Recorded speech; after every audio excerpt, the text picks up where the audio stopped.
Hello everyone, welcome to the WiFi study changing the way of learning. मैं रिचा पारिक स्वागत करती हूँ आप सभी का इंडिया के नंबर 1 स्टडी चैनल से वाईफाई स्टडी में। लास्ट क्लास की अगर मैं बात करूँ तो हमने वहाँ पे बात करी थी एप्लीकेशन ऑफ हाइपर कॉन्जुगेशन। इसी के पार्ट्स को हम आज आगे बढ़ाएंगे। वहाँ पे हमने ओवरऑल 3 एप्लीकेशंस के बारे में बात कर ली थी। अब अपनी सिर्फ 2 एप्लीकेशन और रही है। तो वीडियो स्टार्ट करने से पहले मैं चाहूँगी कि आप जल्द से जल्द इस वीडियो को शेयर कर दीजिए, ताकि जो स्टूडेंट्स या जो कैंडिडेट हैं जो अपने यहाँ अपने इस चैनल से अभी तक नहीं जुड़ पाए हैं वो जुड़ जाएं। और अगर आप इस चैनल पे नए हैं तो प्लीज़ इसे सब्सक्राइब भी करें। तो गाइस प्लीज़ जल्द से जल्द वीडियो शेयर करिए।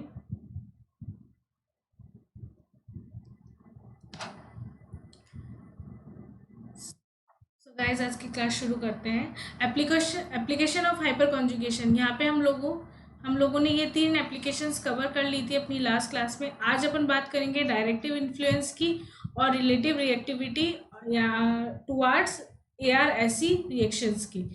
ARSE रिएक्शन क्या होती है इसके बारे में हम रिएक्शन मैकेनिज्म में जानेंगे, जो कि हमारा थोड़ा सा पार्ट रह गया है रिएक्शन मैकेनिज्म का, वहाँ पे हम पढ़ेंगे। पर हाल अभी अपन क्या बात कर रहे हैं हाइपर कॉन्जुगेशन के बेसिस पे ARSE कैसे परफॉर्म करती है, कैसे उसकी रिएक्टिविटी ऑर्डर जज करते हैं अपन लोग, आज वो देखेंगे। तो अपनी 4th नंबर की एप्लीकेशन है directive influence of CH3 and CCl3। यानी CH3 और CCl3 का जो प्रत्यक्ष प्रभाव पड़ता है, जैसे वो कोई सा भी कंपाउंड हो आप लोगों का, वो कैसे अपना प्रभाव डालता है, कौन सा इफेक्ट शो करता है, कौन से डायरेक्शन में इलेक्ट्रॉन का मूवमेंट होता है। तो आज हम वो पढ़ेंगे। यहाँ पे मैंने यहाँ पे बेंजीन लिए जिसके ऊपर एक बार मैंने CH3 कंपाउंड जोड़ रखा है। यहाँ मैंने बेंजीन लिए जिसमें एक बार मैंने CH3 जुड़ा हुआ है और एक बार में CCl3 या CH3 कह दूँ, हेलोजन जुड़ा हुआ है कार्बन के साथ में, और एक बार हाइड्रोजन जोड़ा है मैंने। मेनली अगर मैं बात करूँ तो CH3 का अगर देखा जाए तो प्लस आई इफेक्ट शो होता है, राइट गाइस। अगर बेंजीन में देखा जाए तो प्लस आई इफेक्ट शो होता है और एक प्लस H इफेक्ट शो होता है। लास्ट क्लास की अगर मैं बात करूँ तो मैंने वहाँ आप लोगों को बता रखा था कि प्लस H डोमिनेंट किस पे होता है, प्लस आई पे। प्लस H किस पे डोमिनेंट होता है, प्लस आई पे। तो यहाँ पे अपन प्लस आई को कंसिडर नहीं करके प्लस H को कंसिडर करेंगे। यहाँ पे क्या हो रहा है, हाइड्रोजन और जो कार्बन का जो सिग्मा बॉन्ड है, इससे जो बॉन्डेड जो इलेक्ट्रॉन है वो हाइड्रोजन कहाँ पे रेजोनेंस में पार्टिसिपेशन करवा रहा है और वो रिंग की तरफ शिफ्ट हो रहे हैं। तो रिंग का जो डबल बॉन्ड है वो कहाँ जा रहा है, रिंग की तरफ जा रहा है। इसका मतलब क्या हो रहा है, माइनस चार्ज की कैपेसिटी या प्रोबेबिलिटी रिंग के ऊपर बढ़ती जा रही है।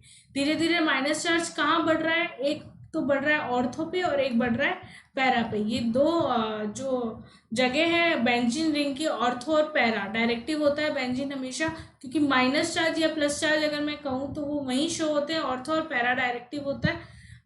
पैरा और ऑर्थो डायरेक्टिव होने की वजह से, माइनस चार्ज की प्रोबेबिलिटी वहाँ ज़्यादा होने की वजह से, जो अपना इनकमिंग जो इलेक्ट्रोफाइल है वो कहाँ अटैक करेगा, या तो ऑर्थो पोजीशन पे अटैक करेगा या पैरा पोजीशन पे अटैक करेगा। यानी इसका मतलब ये कह सकते हैं आप लोग, जैसे CH3 हुआ, CD3 हुआ, CT3 हुआ, वो कौन सा इफेक्ट शो कर रहा है, प्लस आई इफेक्ट शो कर रहा है। और ये कौन सा डायरेक्टिव होता है, ऑर्थो या पैरा डायरेक्टिव होता है। अगर मैं इन तीनों में ही कंपेयर करूं कि H का ज़्यादा होगा या D का ज़्यादा होगा या T का ज़्यादा होगा, तो हमेशा H का ज़्यादा होगा देन D और देन T। इसका ज़्यादा क्यों होगा, क्योंकि साइज यहाँ पे डोमिनेंट फैक्टर की तरह वर्क कर रहा है। साइज जितनी ज़्यादा होगी उसका प्लस आई कितना होगा, उतना ही कम लगेगा। तो plus I is directly proportional किसका होगा, डायरेक्टिव इन्फ्लुएंस की। अगर मैं बात करूँ CCl3 की कि CCl3 कैसे वर्क करता है, तो हेलोजन में क्या होते हैं, हेलोजन क्या होते हैं, फ्लोरीन, क्लोरीन, ब्रोमीन और आयोडीन। अब अगर बात करो तो यहाँ मोर इलेक्ट्रोनेगेटिव एटम कौन सा होता है, fluorine, chlorine, bromine, iodine. Carbon से मोर इलेक्ट्रोनेगेटिव एलिमेंट है। तो जब मोर इलेक्ट्रोनेगेटिव एलिमेंट है तो ऑब्वियस सी बात है कि वो अपने इलेक्ट्रॉन को कार्बन जो लेस इलेक्ट्रोनेगेटिव है उसकी तरफ शिफ्ट नहीं करेगा। इसका मतलब क्या होगा, वो अपने इलेक्ट्रॉन से टाइटली बॉन्डेड होगा और जो बॉन्ड के जो इलेक्ट्रॉन है उसको अपनी तरफ अट्रैक्ट करके रहेगा। तो यहाँ पे क्या कर रहा है, जो कार्बन और हेलोजन का जो बॉन्ड होता है, कार्बन या हेलोजन कोई सा भी ले लो, F ले लो चाहे Cl ले लो चाहे Br ले लो, यहाँ पे मैंने Cl को मेजर हेडिंग में डाल रखा है, बट अगर आप दूसरे भी ले सकते हो यहाँ पे। तो यहाँ पे क्या होता है, कार्बन और हेलोजन का जो बॉन्ड होता है उसके जो इलेक्ट्रॉन होते हैं वो किसकी तरफ टाइटली अट्रैक्ट रहते हैं, हेलोजन की तरफ, क्योंकि इसकी इलेक्ट्रोनेगेटिविटी क्या होती है, कार्बन से मोर होती है।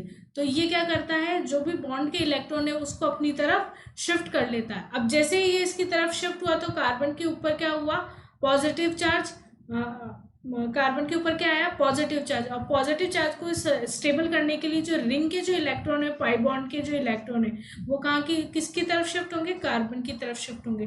तो रिंग पे ऐसे कौन सा चार्ज आया आप लोगों के लिए, प्लस चार्ज आया। प्लस चार्ज भी कहाँ आया, वही सेम चीज है, ऑर्थो और पैरा पे। कहाँ पे आया, ऑर्थो और पैरा पे।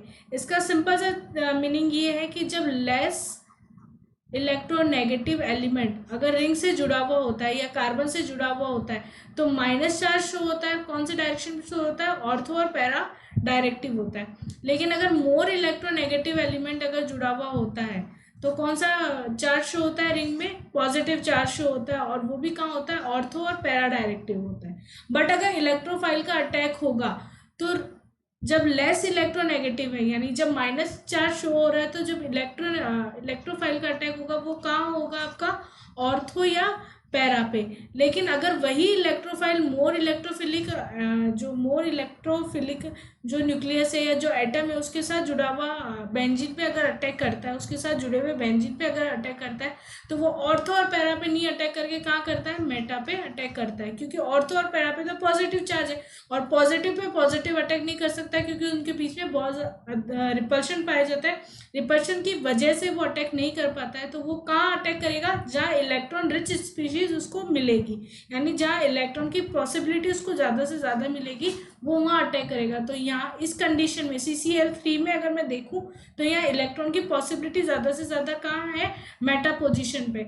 इसका मतलब क्या हो गया, CF3 ले लूँ, CCl3 ले लूँ, CBr3 ले लूँ या CI3 ले लूँ, ये कौन सा इफेक्ट शो करते हैं, -H इफेक्ट शो करते हैं, क्योंकि इसकी इलेक्ट्रोनेगेटिविटी कार्बन से ज़्यादा होती है और वो अपने इलेक्ट्रॉन अपनी तरफ खींच के रखते हैं। यानी और ये जितने भी सारे ये CCl3 CBr3 यानी जितने भी हैलोजन मिडेड कंपाउंड्स है वो कौन से डायरेक्टिव होते हैं, मेटा डायरेक्टिव होते हैं। ओके गाइस, सेकेंड लास्ट अपनी एप्लीकेशन की अगर मैं बात करूँ तो वो है relative reactivity of substituted benzene towards aromatic electrophilic substitution reaction. यानी एरोमेटिक इलेक्ट्रोफिलिक सब्स्टिट्यूशन रिएक्शन के अकॉर्डिंग बेंजीन कैसे रिएक्ट करता है अपन वो देखेंगे। एरोमेटिक इलेक्ट्रोफिलिक सब्स्टिट्यूशन रिएक्शन बोल रही हूँ तो इलेक्ट्रोफिलिक से इसका नाम पढ़ा है। तो इसका मतलब क्या होता है, सबसे पहला अटैक कौन करेगा, इलेक्ट्रोफाइल अटैक करेगा।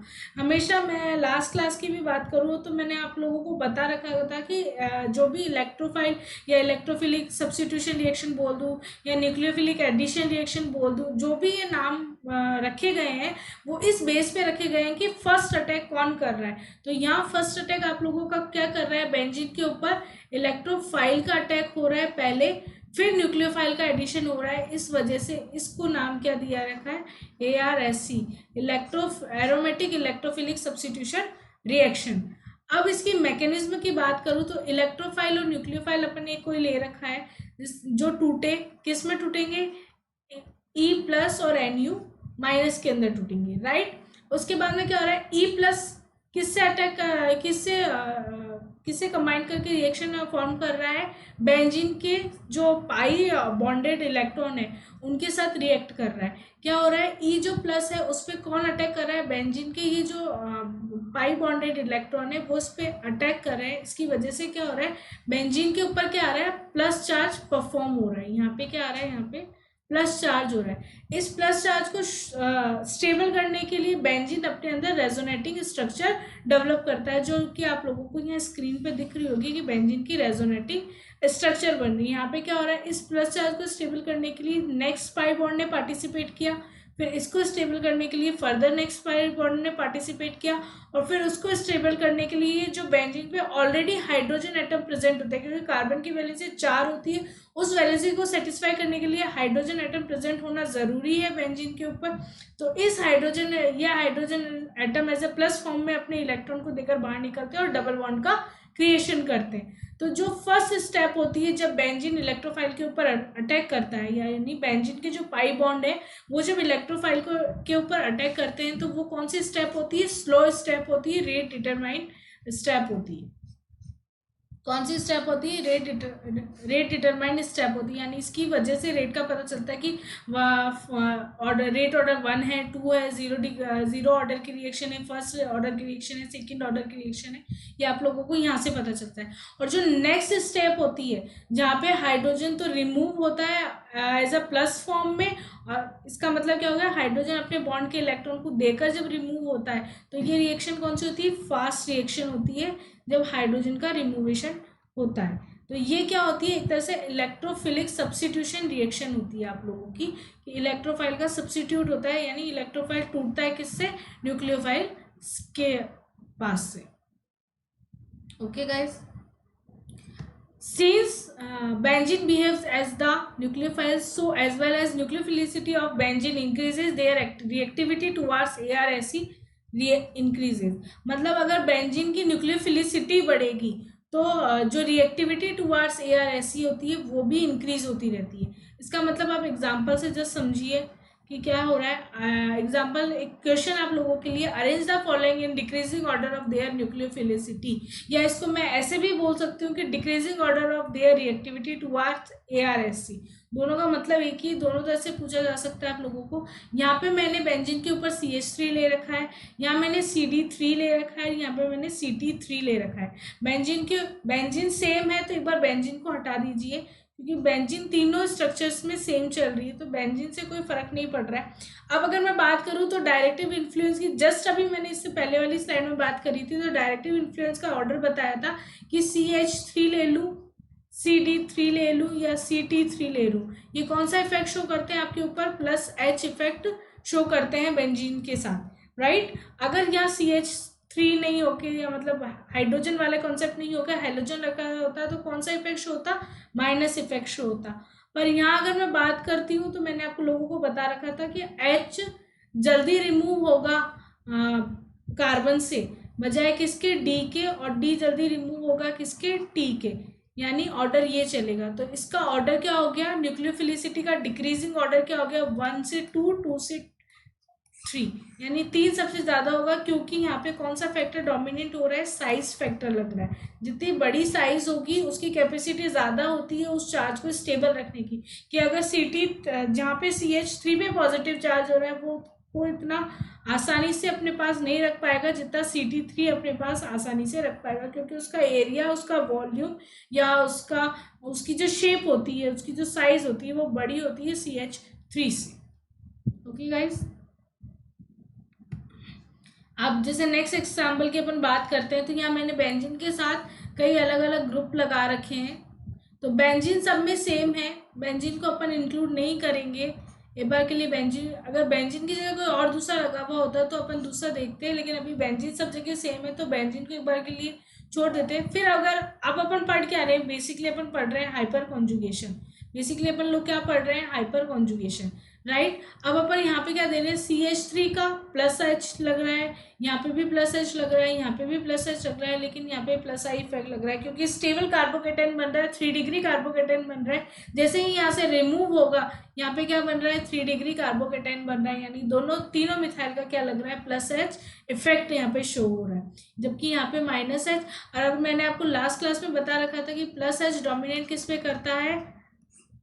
+I पे। तो +H को अपन पहले कंसिडर करेंगे, +I को। तो +I सिर्फ सिंगल शो कर रहा है, तो 4 की सबसे लास्ट हो जाएगी।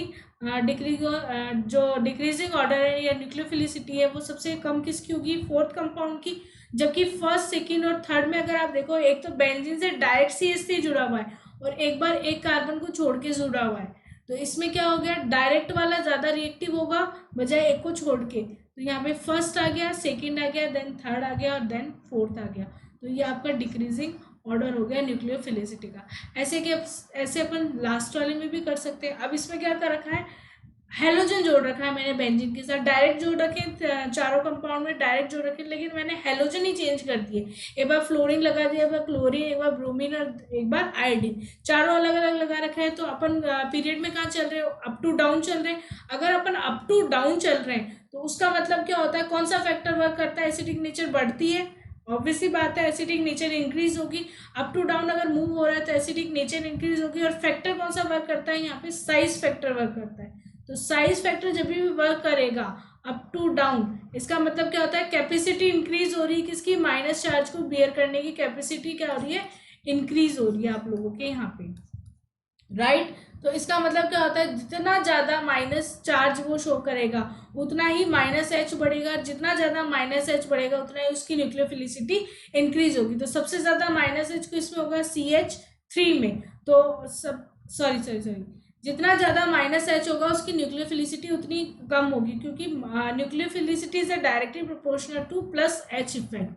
ये याद रखिएगा, यहाँ पे थोड़ी सी मिस्टेक हो गई। Nucleophilicity is directly proportional to the plus H effect, right. तो जितना ज्यादा प्लस एच इफेक्ट होगा उतना ही ज्यादा उसकी न्यूक्लियोफिलिसिटी इंक्रीज होगी। अब यहाँ पे प्लस एच इफेक्ट के सिंगल नहीं है, लेकिन अपन ये बोल सकते हैं ना कि जितना कम माइनस एच होगा उसकी न्यूक्लियोफिलिसिटी उतनी ही ज्यादा होगी। बात एक ही है कि कम माइनस एच ले लो या ज्यादा प्लस एच ले लो, बात एक ही है। तो यहाँ पे चारों में सबसे ज्यादा माइनस एच कौन शो करेगा, आयोडीन शो करेगा, जिसके साथ आई ग्रुप जुड़ा हुआ है, जिसके साथ आयोडीन जुड़ा हुआ है वो शो करेगा। तो फोर्थ में माइनस एच की कैपेसिटी, माइनस एच इफेक्ट की कैपेसिटी ज्यादा है, इस वजह से इसकी न्यूक्लियोफिलिसिटी क्या हो गई, सबसे कम हो गई। और जबकि CF3 में माइनस एच की कैपेसिटी सबसे कम है, इसलिए इसकी न्यूक्लियोफिलिसिटी सबसे ज्यादा हो गई। तो ये इसका डिक्रीजिंग ऑर्डर हो गया आप लोगों के लिए, राइट।